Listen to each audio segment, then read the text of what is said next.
Et il voulait dire l'Église catholique a incontestablement contribué à l'histoire de notre pays, certes, mais de manière souvent négative, puisque si on prend l'Inquisition, si on prend l'absolutisme religieux sous l'Ancien Régime, ou si l'on prend l'attitude de l'Église, je ne parle pas d'un certain nombre de prêtres ou de croyants, je parle de l'institution de l'Église au moment du régime de Vichy ou de l'occupation nazie, ça n'est pas totalement exemplaire. Alors, nous n'avons pas été contents. La laïcité, pourquoi lui adjoindre un adjectif? La laïcité, c'est la laïcité, c'est la loi de séparation des églises et de l'État, la loi de 1905. La République ne salarie ou ne subventionne aucun culte, la République ne reconnaît aucun culte, mais admet la libre expression de chacun. Pourquoi vouloir aller vers un changement de ce rapport entre les religions et l'État? Puis enfin, cette comparaison entre le pasteur et l'instituteur était évidemment absurde. Enfin, vous pensez que ceux qui ne sont pas croyants, qui sont athées, qui sont matérialistes, n'ont pas aussi donné un sens à leur vie? N'ont pas aussi une morale, n'ont pas aussi une éthique. Non, ça n'était pas possible de l'accepter, et nous ne l'avons pas accepté. Nous avons donc été le lui dire. Nous avons d'ailleurs été très bien reçus, et on n'a pas été très convaincants, puisque après nous avoir reçus le 8 janvier, quelques jours plus tard, il réitérait dans le discours de Riyad.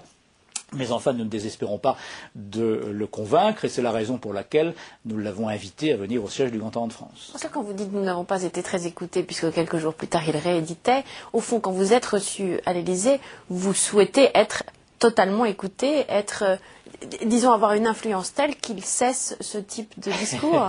C'est-à-dire que, oui, on veut avoir une influence. Je ne veux pas vous dire que je ne vais pas rencontrer le président de la République pour simplement une rencontre mondaine. Donc on voulait effectivement lui faire comprendre quoi?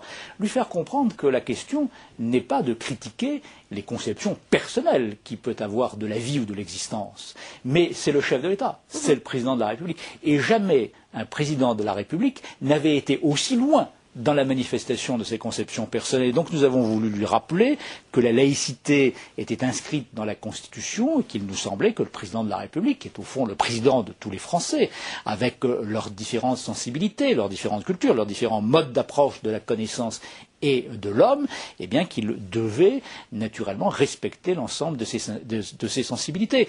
Sur la loi de 1905, il nous a cependant parfaitement affirmé qu'il ne la changerait pas. Et j'ai entendu l'autre jour Madame le ministre de l'Intérieur qui avait des propos qui nous avaient un petit peu inquiétés, qui est revenu sur ces propos et qui a affirmé vis-à-vis d'un certain nombre de vos collègues journalistes que la loi de 1905 ne serait pas révisée. J'en prends acte, je pense que nous avons eu en effet une influence. Mais vous savez, le Grand Orient de France et la maçonnerie, nous ne voulons pas nous substituer aux partis politiques. Donc moi, je ne suis pas dans la polémique, je ne suis pas dans l'esprit partisan, je ne suis pas là pour faire de l'anti-sarkozysme, pour combattre le gouvernement au profit d'une autre idéologie politique. Pas du tout.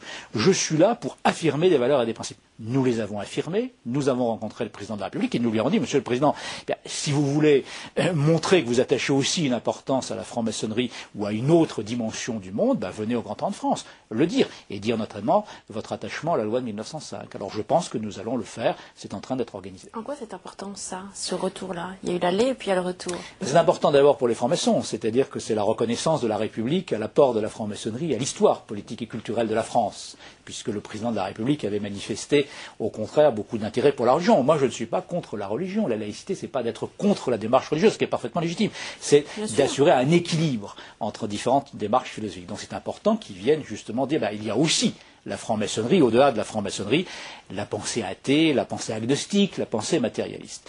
Et puis c'est important aussi parce que sur la loi de 1905, nous voulons solennellement et publiquement dire que nous ne voulons pas que la loi de 1905 soit révisée. Alors nous voulons là-dessus entendre le président de la République. Les valeurs et les principes, c'est aussi ce que défendent les leurs, certains partis politiques. Oui, bien sûr, mais les partis politiques, si vous voulez, sont plus, et c'est normal, dans un esprit polémique, dans un esprit de conquête du pouvoir. Moi, ce n'est pas mon propos. Vous savez, d'ailleurs, à cet égard, si le président de la République a des positions que nous n'aimons pas beaucoup, sur la laïcité et sur les rapports entre la religion et l'État, j'ai entendu certains hommes ou femmes politiques de gauche qui n'étaient pas non plus tout à fait convaincants à cet égard. Donc ça n'est pas un problème de gauche ou de droite, c'est un problème de principe et de valeur et nous considérons sans doute immodestement que nous sommes, c'est vrai, parmi beaucoup d'autres